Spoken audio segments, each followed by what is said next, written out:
Shri Krishna Govinda Hare Murari He Nath Narayana Vasudeva Shri Krishna Govinda Hare Murari He Nath Narayana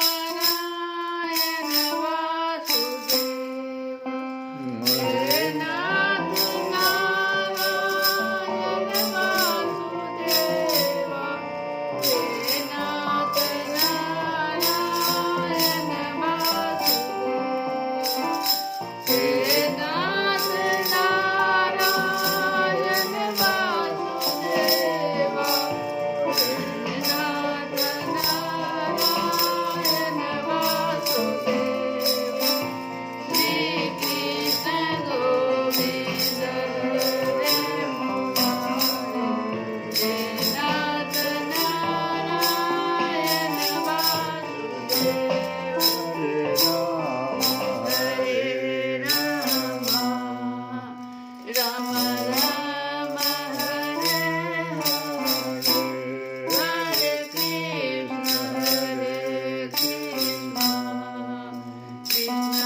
हम लोग माया के बारे में सुन रहे हैं। राजा निमि ने प्रश्न किया था, माया का स्वरूप क्या है। हम लोग रामचरितमानस से भी सुने, भगवान कह रहे हैं कि ज्ञान मान जह एकहु नाहि, देख ब्रह्म समान सब माही। कहहि तात सो परम विरागी, तृण सम सिद्धि तीन गुण त्यागी। माया ईस न आपु कहूँ, जान कहई सो जीव। बंध मोक्ष प्रद सर्व पर, माया प्रेरक शिव। गीता में भगवान कहते हैं इसी बात को कि अमानित्वम अदम्भत्वम अहिंसा क्षान्ति आर्जवम् आचार्योपासनं शौचं मत्सरम् आत्मविनिग्रह। अमानित्वम, इन 9 तत्वों पर अगर विचार करें, अभी जो 9 तत्व भगवान गिना रहे हैं, इसको इसको जानने से ज्ञान प्राप्त करने के योग्य बनता है जीव। पहला है अमानित्वम, और ज्ञान प्राप्त होने पर ही माया दूर हो सकती है, क्योंकि माया के 2 रूप हैं।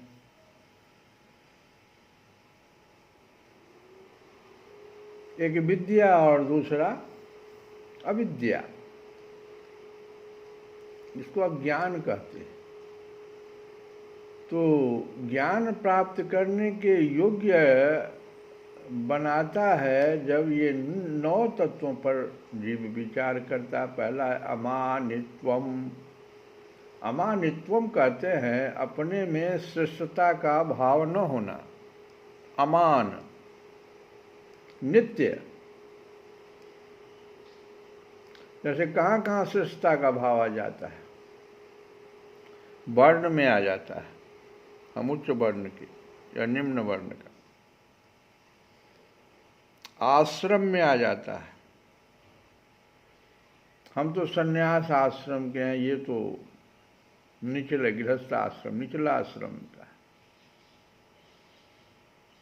योग्यता में आ जाता है, विद्या में आ जाता है, पद को लेकर आ जाता है। ये सबसे श्रेष्ठता जीव महसूस करने लगता है। अतः ये ज्ञान प्राप्त करने में ये अच्छी बात नहीं है, इससे तो अहंकार बढ़ेगा।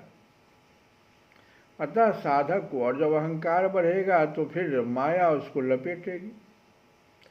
अतः साधक को दूसरों की विशेषता की तरफ दृष्टि रखना चाहिए। हमसे भी श्रेष्ठ कोई है, हम अगर कि इस पद पर हैं तो हमसे भी बड़े पद पर लोग हैं। हमें अगर ये विद्या प्राप्त है, ये योग्यता प्राप्त है, तो हमसे भी बड़े हैं कोई। आपको अगर उन पर नज़र रहेगी तो आपका अपना ये अभिमान नहीं बढ़ेगा।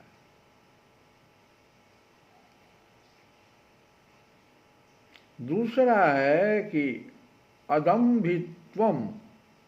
अदम्भित्वम कहते हैं अपने में गुण न होने पर भी कोई कोई देखो क्या करता है, गुण दिखाता है, ये दम्भ हो गया। गुण है नहीं, लेकिन वो गुण दिखाता है कि भाई मुझ में बहुत गुण है।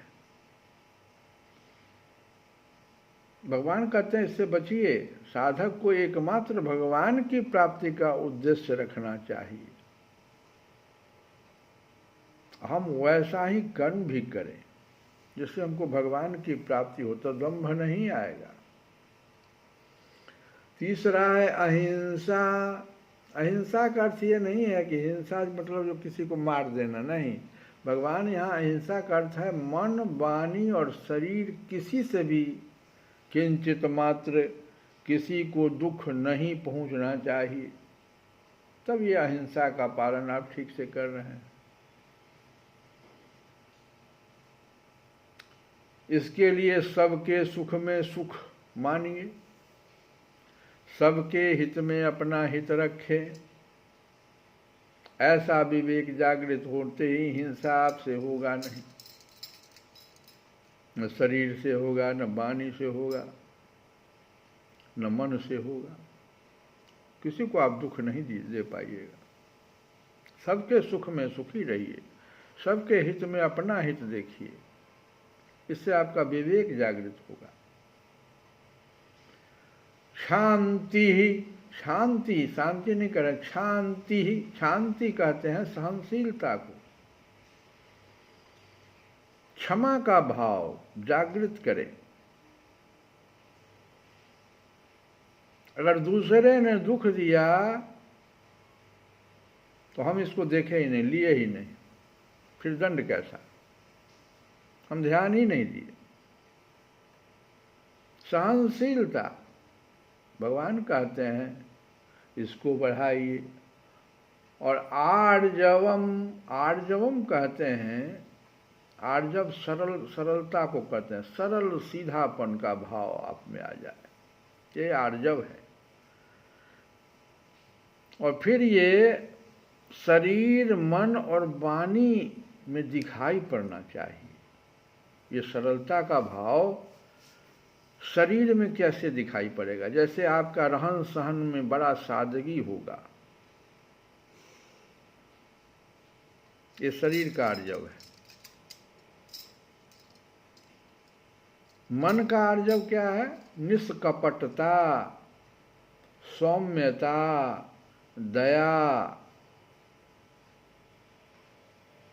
आप समझिए कि वो मन से आर्जव है, मन से सरल व्यक्ति है। निष्कपटता अगर उसमें है, सौम्यता है, दया का भाव है।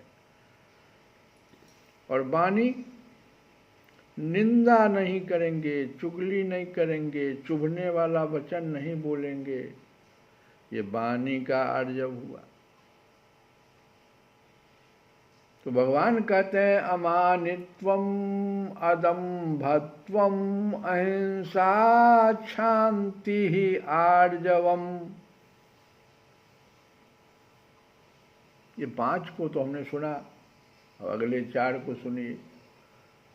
ये सब जो है ज्ञान प्राप्त करने के योग्य बनाता है, अगर ऐसे ये सब गुण जीव ले आवे। आचार्योपासनम शौचम, आचार्योपासनम क्या हुआ? आचार्य, गुरु को दंडवत प्रणाम करना, उनका आदर सत्कार करना, उनके शरीर की सेवा करना, उनके वाणी के अनुसार चलना। इतना जब आप में आ रहा है तो आचार्योपासनम हुआ। आचार्य, गुरु को दंडवत प्रणाम करना, उनका आदर सत्कार करना, उनके शरीर की सेवा करना, उनके वाणी के अनुसार चलना। क्योंकि कहता है कि मंत्र मूलम गुरु वाक्यम, वाणी के अनुसार चलिए। ज्ञान मार्ग में तो बहुत आवश्यक इसका है, गुरु को आगे करके, ज्ञानियों को, गुरु को आगे करके चलना चाहिए। जो गुरु बताए उसके अनुसार चलिए। और शौचम, शौचम हुआ बाहर भीतर की शुद्धि।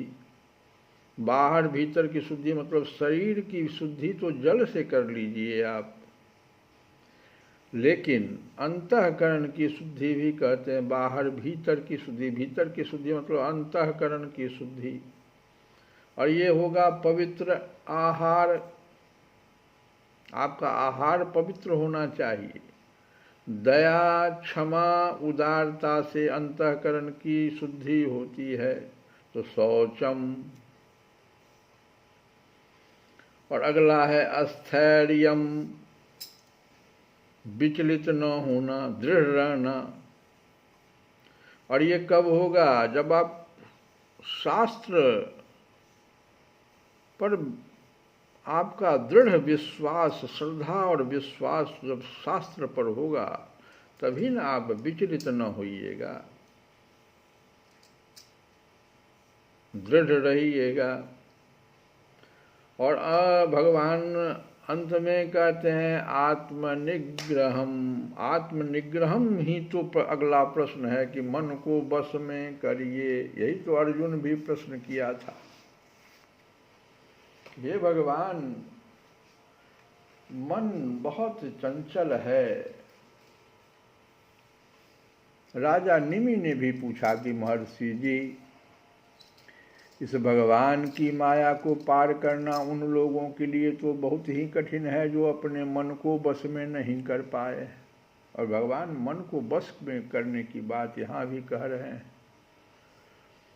अब आप कृपा करके यह बताइए कि जो लोग शरीर आदि में आत्मबुद्धि रखते हैं, शरीर को ही सब कुछ समझते हैं, यही हुआ शरीर में आत्मबुद्धि,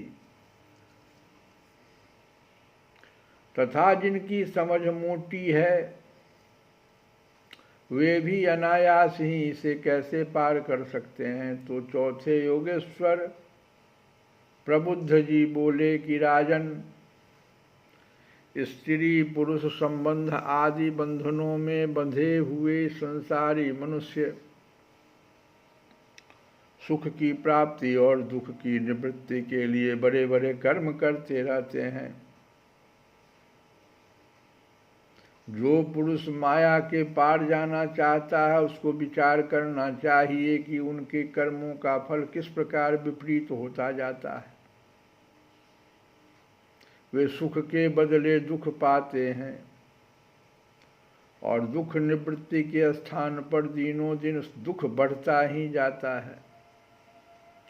एक धन को ही लो, इससे दिन पर दिन दुख बढ़ता ही है। इसको पाना भी कठिन है और यदि किसी प्रकार मिल भी जाए तो आत्मा के लिए तो यह मृत्यु स्वरूप ही है। जो इसकी उलझनों में पड़ जाता है वह अपने आप को भूल जाता है। इसी प्रकार घर, पुत्र, स्वजन संबंधी, पशुधन आदि भी अनित्य और नाशवान ही हैं। यदि कोई इन्हें जुटा भी ले तो इनसे क्या सुख शांति मिल सकती है। इसी प्रकार जो मनुष्य माया से पार जाना चाहता है, उसे यह भी समझ लेना चाहिए कि मरने के बाद प्राप्त होने वाले लोक परलोक भी ऐसे ही नाशवान हैं, क्योंकि इस लोक की वस्तुओं के समान वे भी कुछ सीमित कर्मों के सीमित फल मात्र हैं। वहाँ भी पृथ्वी के छोटे छोटे राजाओं के समान बराबर वालों से होड़ अथवा लाग डांट रहती है। अधिक ऐश्वर्य और सुख वालों के प्रति छिंद्रान्वेषण तथा ईर्ष्या द्वेष का भाव रहता है। कम सुख और ऐश्वर्य वालों के प्रति घृणा रहती है एवं कर्मों का फल पूरा हो जाने पर वहाँ से पतन ही होता है। देखो, स्वर्ग में ऐसा होता है। वहाँ भी जैसे पृथ्वी पर छोटे छोटे राजाओं के समान बराबर वालों से होड़ लाग डांट रहती है, वैसे ही वहाँ भी अधिक ऐश्वर्य और सुख वालों के प्रति छिंद्रान्वेषण ईर्ष्या द्वेष का भाव रहता है।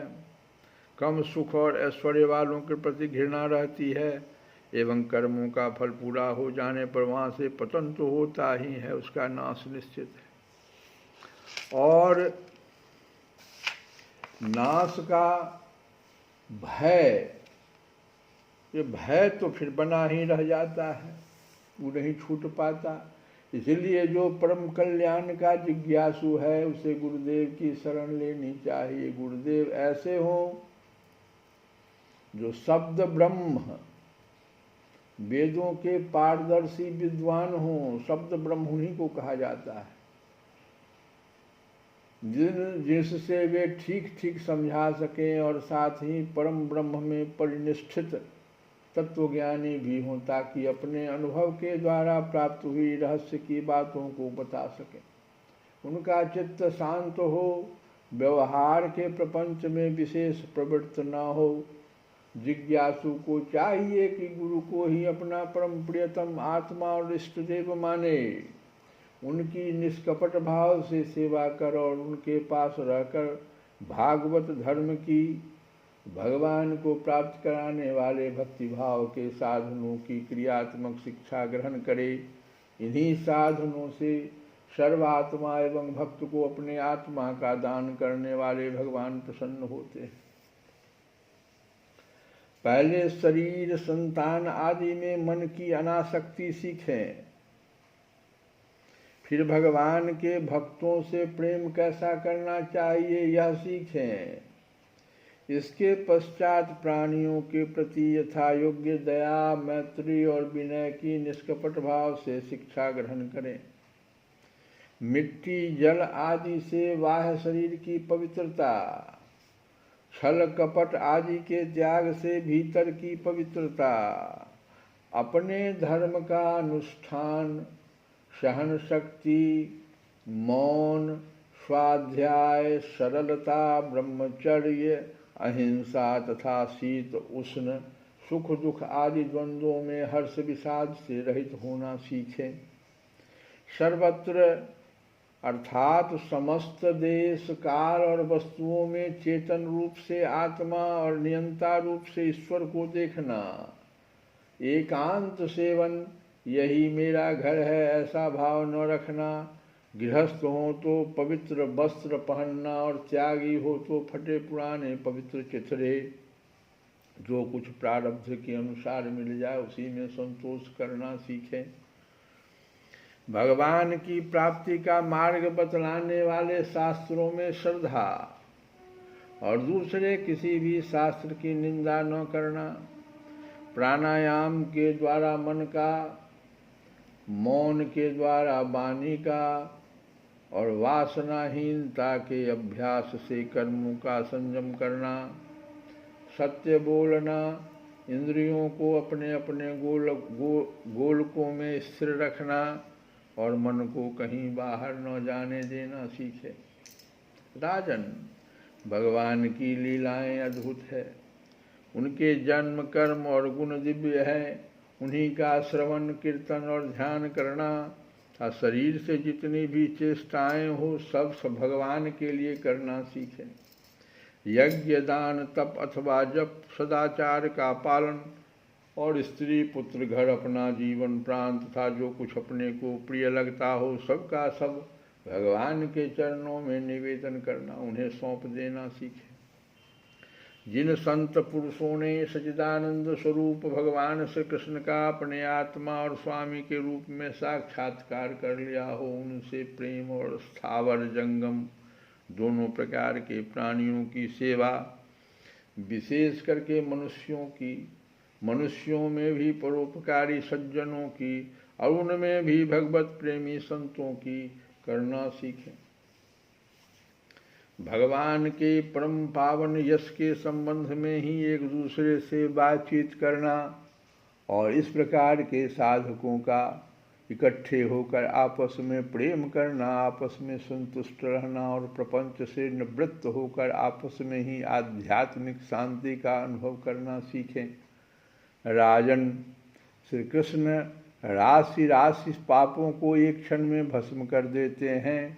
सब उन्हीं का स्मरण करें और एक दूसरे को स्मरण करावें। इस प्रकार साधन भक्ति का अनुष्ठान करते करते प्रेम भक्ति का उदय हो जाता है और वे प्रेमोद्रेक से पुलकित शरीर धारण करते हैं। उनके हृदय की बड़ी विलक्षण स्थिति होती है। कभी कभी वे इस प्रकार चिंता करने लगते हैं कि अब तक भगवान नहीं मिले, क्या करूं, कहाँ जाऊं, किससे पूछूं, कौन मुझे उनकी प्राप्ति करावे। इस तरह सोचते सोचते वे रोने लगते हैं। तो कभी भगवान की लीला की स्फूर्ति हो जाने से ऐसा देखकर कि परम ऐश्वर्यशाली भगवान गोपियों की डर से छिपे हुए हैं, खिलखिलाकर हंसने लगते हैं। कभी कभी उनके प्रेम और दर्शन की अनुभूति से आनंद मग्न हो जाते हैं, तो कभी लोकातीत भाव में स्थित होकर भगवान के साथ बातचीत करने लगते हैं। कभी मानो उन्हें सुना रहे हों, इस प्रकार उनके गुणों का गान छेड़ देते हैं और कभी नाच नाच कर उन्हें रिझाने लगते हैं। कभी कभी उन्हें अपने पास न पाकर इधर उधर ढूंढने लगते हैं, तो कभी कभी उनसे एक होकर उनकी सन्निधि में स्थित होकर परम शांति का अनुभव करते और चुप हो जाते हैं। राजन, जो इस प्रकार भागवत धर्मों की शिक्षा ग्रहण करता है, उसे उनके द्वारा प्रेम भक्ति की प्राप्ति हो जाती है और वह भगवान नारायण के परायण होकर उस माया को अनायास ही पार कर जाता है, जिसके पंजे से निकलना बहुत ही कठिन है। इस प्रकार से प्रबुद्ध जी, जो 9 योगेश्वर में जो थे, उन्होंने मन को बस में करने का साधन बताया। तेरे मन में राम, तन में राम, मन में राम, हो तन में राम, रोम रोम में राम रे। राम सुमिर ले ध्यान लगा ले, छोड़ जगत के काम रे, छोड़ जगत के काम रे। तेरे मन में राम, तन में राम, रोम रोम में राम रे। ओ राम सुमिर ले ध्यान लगा ले, छोड़ जगत के काम रे, हो छोड़ जगत के काम रे। बचपन बीता खेल खेल में, भरी जवानी खोया, भरी जवानी सोया।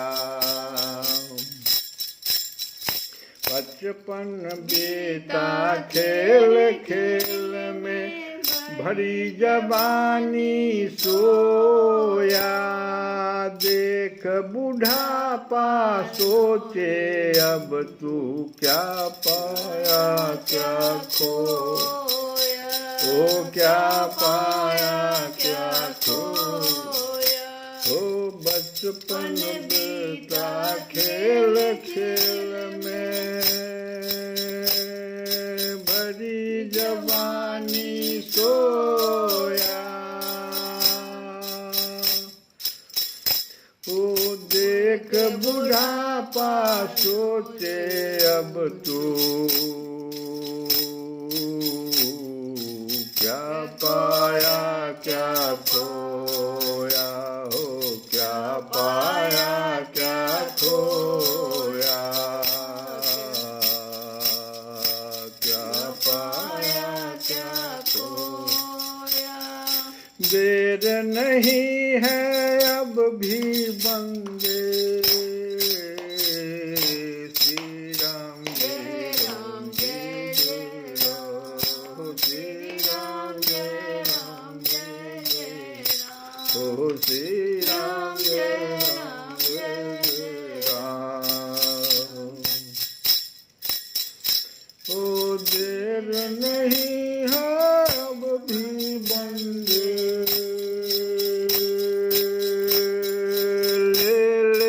उसका नाम रे, श्री राम जय जय राम, श्री राम जय जय राम। ओ देर नहीं है अब भी बंदे, ले ले उनका नाम रे। राम सुमिर ले ध्यान लगा ले, छोड़ जगत के काम।